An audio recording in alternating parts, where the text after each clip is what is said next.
You've definitely seen all of these places on the screen during at least one holiday season, but would you recognize them in real life? Let's start with some easy ones for a warm-up. The Rockefeller Center Christmas tree has enough lights for a small country, and it has starred in more than one movie. So in this one, there's an adventurous young man separated from his family. I guess you got me at separated. It's Home Alone 2, Lost in New York. This movie is packed with real-life locks in the Big Apple, Queensboro Bridge, Plaza Hotel, Radio City Music Hall, the Empire Diner, the Woolman Rink, and the Bethesda Fountain in Central Park are all real. Don't look for Duncan's toy chest in the city, though. The facade used in the movie is actually the Rookery Building in Chicago. Kevin's uncle's house has a New York address in the movie, but in reality is a building in Universal Studios in Los Angeles. Alright, let's move on to our second location. Here's a hint for you. This building is an upscale department store in London. I hope you guessed, it's Selfridges. And this is where one of the most famous scenes from Love Actually takes place, where Mr. Bean carefully wraps Alan Rickman's purchase at the jewelry counter. They say the founder of Selfridges coined the phrase, "the customer is always right," so I guess he wouldn't have liked Mr. Bean's work. While we're in this part of the world, how about a brief visit to Durham Cathedral? Does it look familiar to you? Anyone who has used the holiday season as an excuse to watch Harry Potter again will recognize this building. In the first movie, it played the part of Hogwarts on multiple occasions. Here, Harry releases his owl Hedwig, and Hagrid talks to the famous trio. In the second part, it's the place where Professor McGonagall teaches students to change animals into water goblets. How about this location? I know it's impossible to trick you. It's Harry Potter again. Alnwick Castle in Northumberland in northern England is the place where Harry and others learn to fly broomsticks for the first time. You can visit this place as it often has events and has some cool exhibits related to the saga. This house looks too good to be real, but it is. Do you remember seeing it in any holiday classic? It's Ralphie's house from A Christmas Story. You can visit it any time of the year in Cleveland, Ohio, and even stay overnight. There's also a museum across the street with costumes and memorabilia from the movie and rare behind-the-scenes photos. Moving on, does this location ring a bell? If you've seen it once, you'll never forget it. It's a Wonderful Life is one of the holiday classics. It was set in a fictional town in upstate New York and filmed in a movie studio in sunny Los Angeles. But a town called Seneca Falls claims to be the real-life prototype of Bedford Falls. It has a similar location, houses, downtown, and of course, the iconic bridge where it all begins. The director had a family in the area, so they say he stopped here for a haircut while working on the movie. If you're craving some holiday magic, you can visit It's a Wonderful Life Museum in the former movie theater. Let's make things a little bit harder, shall we? Do you recognize this beautiful house? Well, it doesn't scream winter because it's a luxurious mansion in Southern California that became famous after The Holiday. The villa where Cameron Diaz's character lives was designed by a famous architect, Wallace Neff, as his own house in the late 1920s. It was built in the Mediterranean style and has a lot of beautiful details. But you don't see them in the movie because the interiors were on a separate soundstage. Several years ago, the mansion was on the market for around $12 million.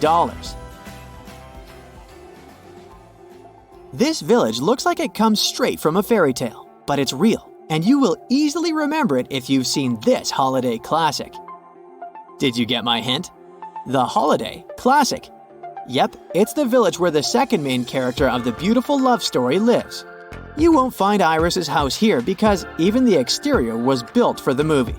But the village itself is probably the most photographed place in Surrey, England, and it's called Sheer. It has some small shops, a tea house, a museum, an art gallery, 2 pubs, an old church, and the cutest old footbridge across the stream running through the center of the village. They had to cover the whole place in artificial snow to make it look like an idyllic December.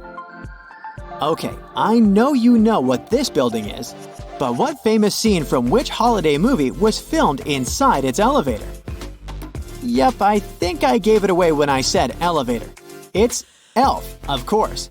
The ever-awesome story of a human who was raised amongst elves at the North Pole, but eventually found his way to New York. I have to disappoint you though. There aren't really that many buttons inside the cabin, and they don't look like a Christmas tree. This landscape looks nothing like December, but the movie in question features some awkward family lunches and ugly sweaters, so trust me, it belongs here. Are you ready for the big reveal? It's Bridget Jones's diary. Stoke Park is where the bad guy, Daniel Cleaver, took Bridget for a weekend. The estate has more than 900 years of history, and it also starred in 2 James Bond movies.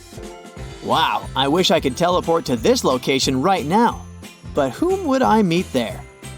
Well, this is Bohemian Switzerland in Czechia, and you'd meet Lucy, Edmund, Susan, and Peter there. All the famous characters of the Chronicles of Narnia, The Lion, the Witch, and the Wardrobe. They filmed the summer scenes in New Zealand, and this place played the role of the Winter Wonderland. Shopping for gifts can be a tiring experience, especially when you do it at the huge Mall of America. Can you remember the characters in which movie chose this place for their last-minute holiday shopping? Jingle All the Way shows us the commercial side of the holiday season. Arnold Schwarzenegger and Sinbad are 2 fathers who have one mission: to get a Turbo Man action figure for their offspring. The largest mall in the Western Hemisphere seems like the best place for that purchase.